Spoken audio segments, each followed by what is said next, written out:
Assalamualaikum warahmatullahi wabarakatuh.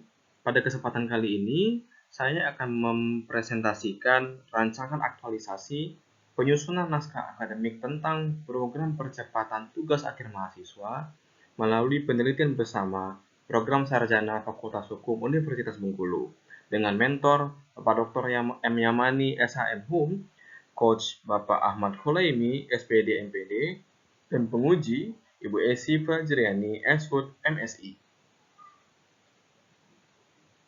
Nah, untuk biodata diri, nama saya Ilham Kurniawan Ardi dengan lahir di Bengkulu tanggal 7 April 1995 dengan riwayat pendidikan saya sarjana di Universitas Bengkulu dan kemudian saya melanjutkan program magister itu di Universitas Indonesia. Dan saya beralamat di Jalan Unipermai 2A nomor 5 dan nomor HP dan email itu yang tertera dalam biodata ini. Nah, untuk bahasan pertama itu berkaitan dengan tugas dan fungsi dari Universitas Bengkulu sebagai institusi kami.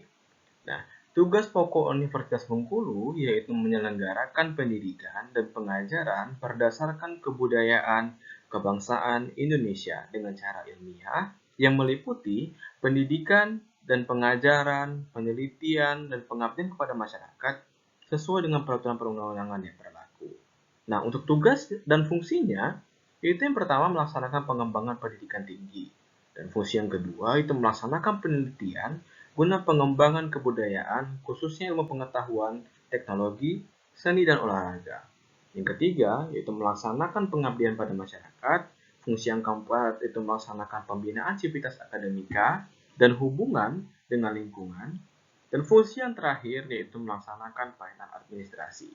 Nah, hal tersebut tercantum dalam buku panduan akademik Universitas Bengkulu tahun 2022-2023. Nah, berkaitan dengan tugas yang kami emban, yaitu sebagai dosen. Nah, berdasarkan Undang-Undang Nomor 12 Tahun 2012 itu tentang pendidikan tinggi dalam pasal 1 ayat 9 tentang ketentuan umum, itu disebutkan bahwa dosen adalah pendidik profesional dan ilmuwan dengan tugas dan fungsi utamanya yaitu mentransformasikan, mengembangkan, dan menyebarluaskan ilmu pengetahuan, teknologi, dan seni melalui pendidikan, penelitian, pengabdian kepada masyarakat. Hal itu tercantum dalam Tridharma Perguruan Tinggi. Nah, dalam hal ini, saya mengidentifikasikan beberapa isu yang terjadi dalam lingkungan kerja saya. Yaitu terdapat 3 isu yang saya kira menjadi concern.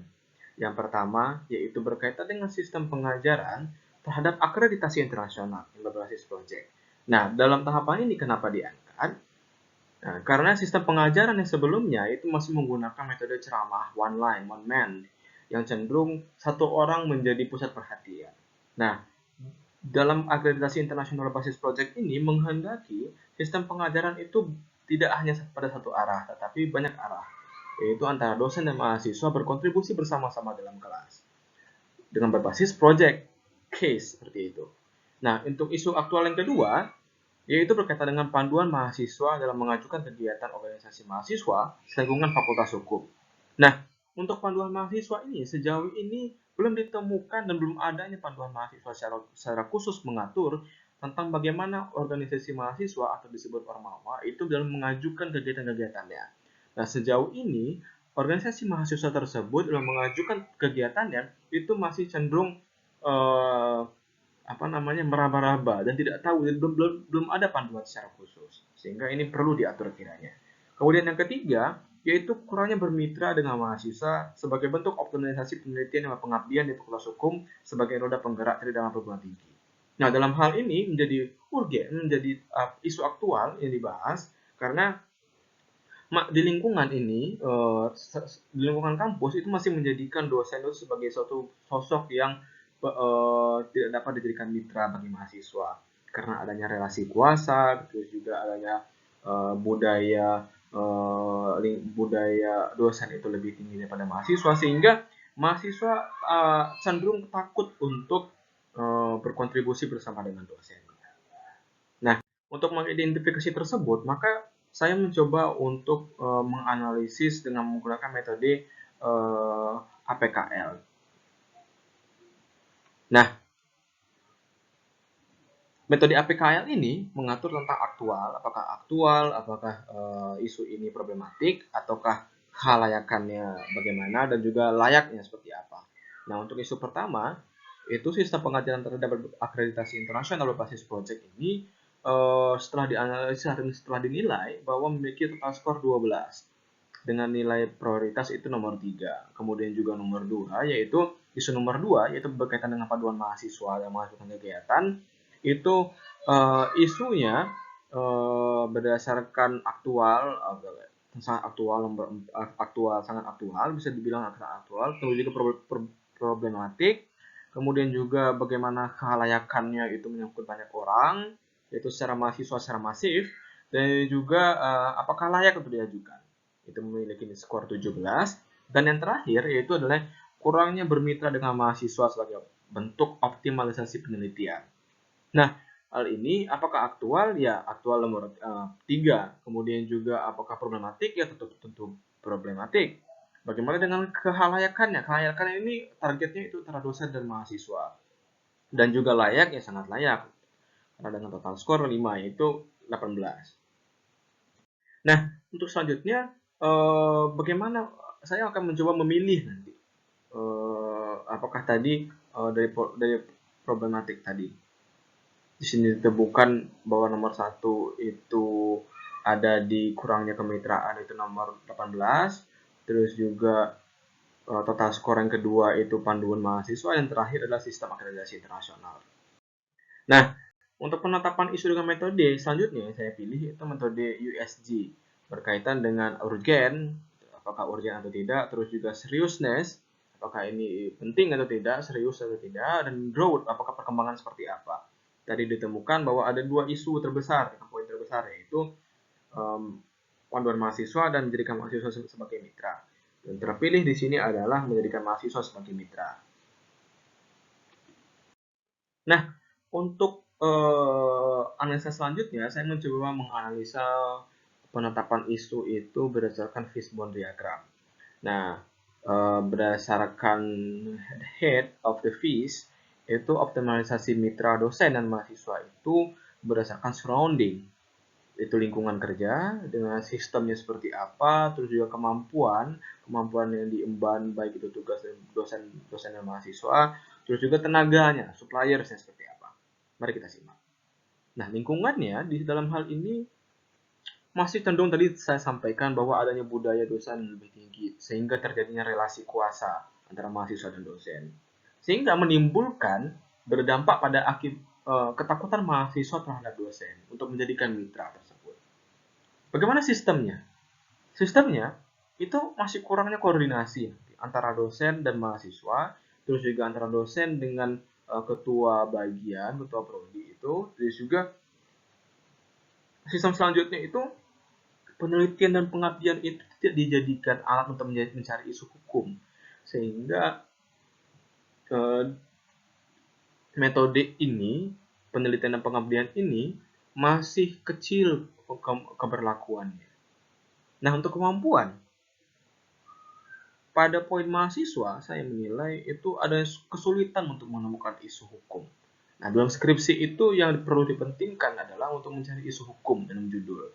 Nah, kesulitan mahasiswa itu menemukan isu judul. Dan kemampuannya itu ya takut bersaing untuk penelitian dan sebagainya. Untuk tenaga suppliers, yaitu masih ada jumlah dosen yang sedikit yang mengikut sertakan mahasiswa dalam kemitraan itu, mengikutkan mahasiswa dalam proses penelitian. Nah, untuk itu saya akan mencoba mendraft ini berdasarkan kegiatan, subkegiatan, dan rencananya seperti apa, apakah ini berorientasi pada berakhlak dan ASN. Nah, analisis yang pertama itu berdasarkan analisis awal permasalahan kemitraan.